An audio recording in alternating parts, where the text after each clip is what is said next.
President Prabowo of Indonesia. Indonesia has always walked a fine line, has always, as you mentioned in your speech, been a non-aligned state. But as the world becomes more and more complicated, can Asian countries, ASEAN countries, stay non-aligned, or this is more and more not an option, or a very, very narrow option as we go forward?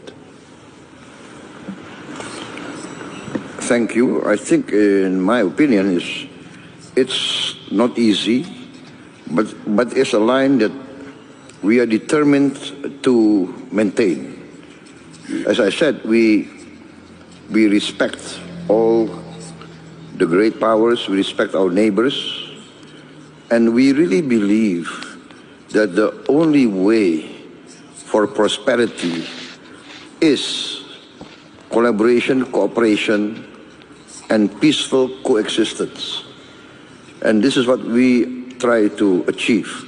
So we want to maintain good relations, and we try to convince all parties that the only way forward in this planet is getting smaller.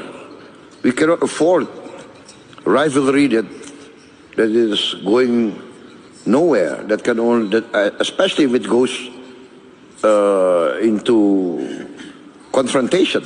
So no, I'm convinced that we have to maintain this path of non-alignment.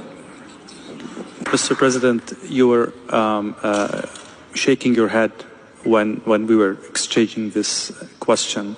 What are your thoughts on, bringing adversaries to the table? Does it require, is defeat a prerequisite for dialogue, or we can, bypass this phase and go to dialogue?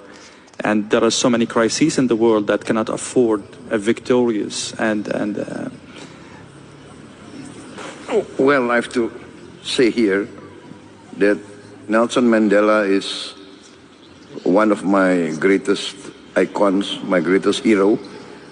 I think it's an inspiration. He was put in prison for many years. He was sentenced to death, threatened to be sentenced to death, accused of many things.